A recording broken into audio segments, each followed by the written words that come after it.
Hello and welcome back to another episode. I am once again joined by the best friends crew, Triple C, Cory and Connor. How you boys doing? I'm good. I'm pretty excited about this one. I'm excited to talk Wrestlemania with you guys. It's been one I've been looking forward to for a couple months now. Yep. Connor? I like wrestling. He likes wrestling. So the way especially old wrestling. Old wrestling, there you go.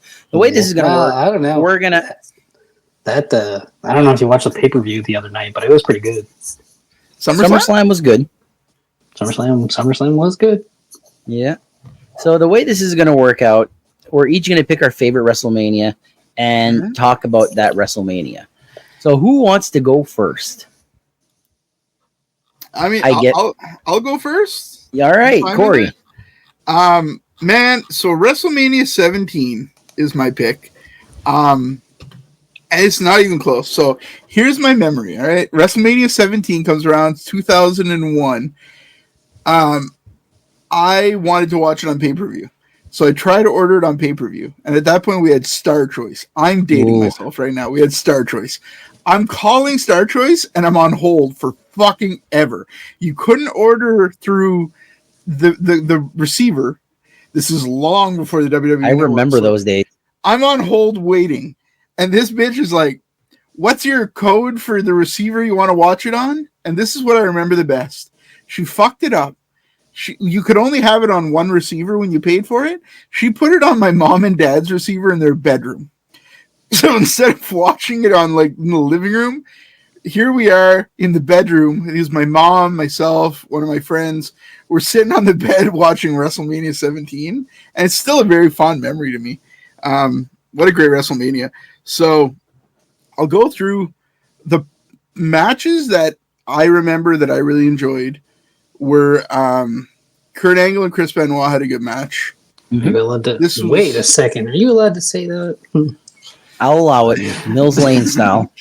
Kurt Angle and had a great match. That was the Shane McMahon versus Mr. McMahon, where Mr. McMahon had Stephanie and Trish Stratus, and Shane had Linda in his corner. Comatose Linda. Weird, yeah, a weird one. It also had the Gimmick Battle Royal, which I loved. I don't know about you guys, but like, I enjoyed the Gimmick Battle Royal. At that age, I loved it. Exactly. Now I look at it and I'm like, oof. It's painful now, brutal. But back then, just the intros were better than the Battle Royal for me. Do you remember the reasoning for the winner of that match? No. So the winner of that match was the Iron Sheik. It was. And Iron Sheik was so beat up that he couldn't take bumps. He couldn't even get thrown over the top rope. So everything in that match that the Sheik did was specifically done for a reason. He won because he couldn't go over the top rope. When Slaughter got back in the ring and put the camel clutch on, not the camel clutch, the Cobra clutch on him to bring him down, that was to bring him down gently in the ring so he could roll out of the ring. He couldn't even climb out of the ring himself. He was that beat up. This is 2001. And he's that beat up. By the way. Oof. I was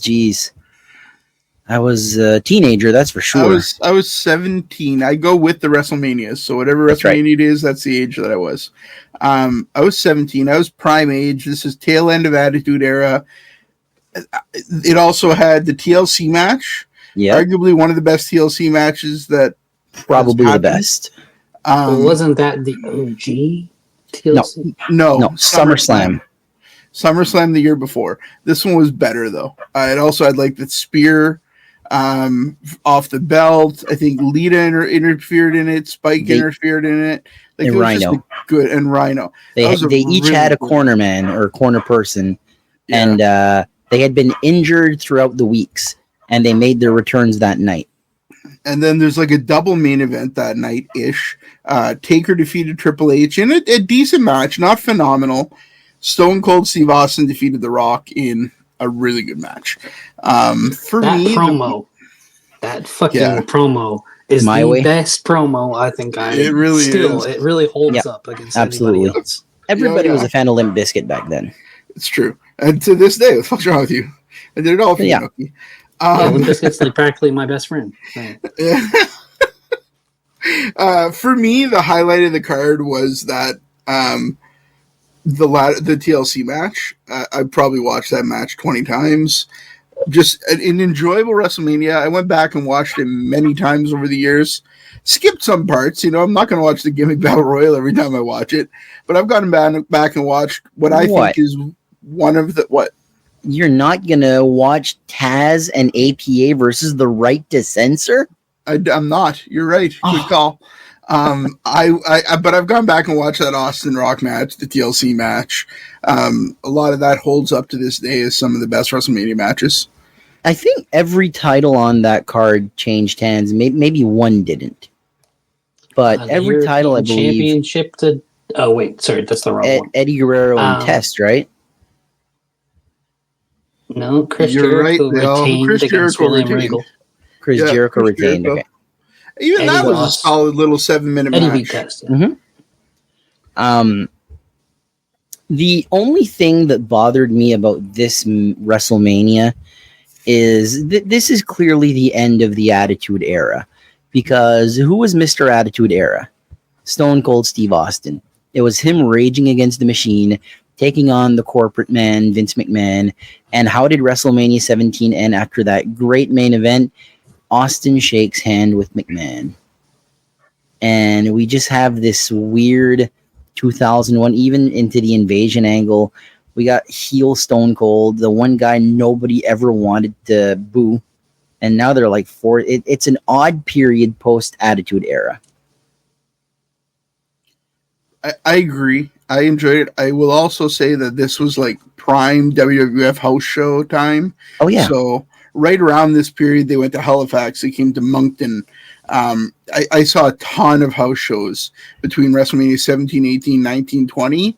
They were all around the Maritimes. I think my first WWF, my only WWF show was in 2002. And it was clearly a C show because there was no main eventers. The main event, I believe, was Edge defending the Intercontinental title versus, I think, Val Venus. But I remember the Hardy Boys were there. I remember Rob Van Dam was there. And those were my favorites anyway. So I was like, okay, I didn't get Stone Cold or The Rock, but fuck. I got the Hardys. Fun story, that at that house show, we were going to the house show. My sister was living in Moncton at the time. And she goes to Walmart, and here's Jeff Hardy shopping for new luggage, because I guess it's a luggage tour or some shit. So she marked out and went and met Jeff Hardy, so he was her favorite wrestler at the time. And he's like super cool, signs whatever she wants, willing to take a picture. And then he's like, what do you guys think of this luggage? And she like helped him pick out a suitcase or some shit, just because he's just a nice guy.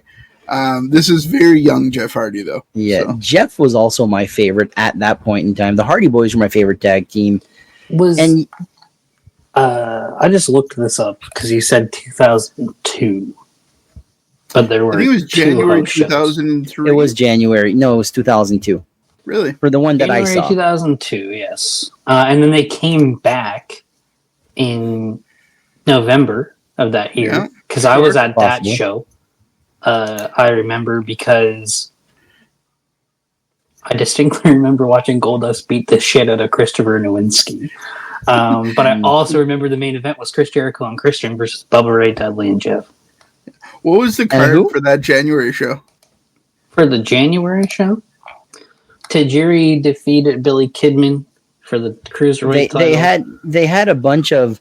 This is right after the Authority angle. So they have some guys that are like WCW guys getting like their shot to try and get a contract in the WWF. So Kidman was one of them, and there's a few matches like that. I remember Howard Finkel specifically saying there are some WCW talent here that are fighting for a shot to get a contract. Yeah, like Hugh Morris is on there. Lita versus Molly Holly, Sean Stasiak versus Randy Orton, Hurricane versus Funaki, Big Show versus Hugh Morris, Christian versus Rikishi, the Hardys versus Stevie Richards and Tommy Dreamer, Edge versus Val Venus, and Rob Van Dam versus Test. So I think this would have been like the show before I started going. So That was Randy Orton in basically his first matches in WWF. He was doing house shows at that point. He wasn't on TV, and I was pumped to see him because I saw him come up through OVW, not through videos, just hearing talk. Because this is before YouTube or anything worth a shit. Right. Unless I wanted to get on Kaza and download an OVW match, which I did a few times on some mediocre low 56K internet or whatever the hell we had back then. This is a special time. So we went way off topic here, but WrestleMania 17 is my favorite WrestleMania. So before we move on to Connor's favorite WrestleMania, I just want to share a little story about WrestleMania 17. This might have been the last time I watched it. And I don't know, this might be a case of don't have kids. I remember our good friend BT Bobby Man, Steve McKinnon, former IHW title breaking champion. The fourth wall. Breaking the fourth wall. There you go. We were super close. We're still close, but we don't hang out as much as we used to. And back then, is he still one of your best friends? He's one of my best friends. There you go. Just checking. And I was at his place. I was at his place to watch WrestleMania 17 because he said it was one of his all-time favorites. And he had his own kid at the time. Seth was super young. He might have still been a baby. But his girlfriend at the time had, I believe, 2 boys. Yep. And I remember Steve saying, there's one match I want to watch, and I want to watch that TLC match. And the kids are good until the TLC match, and they start fighting. And I remember him just like losing it and just screaming, "It's like the only match I wanted to watch, and you have to do that here. You have to do that right now." So that's my story about the last time I saw WrestleMania 17 or X7 as it was.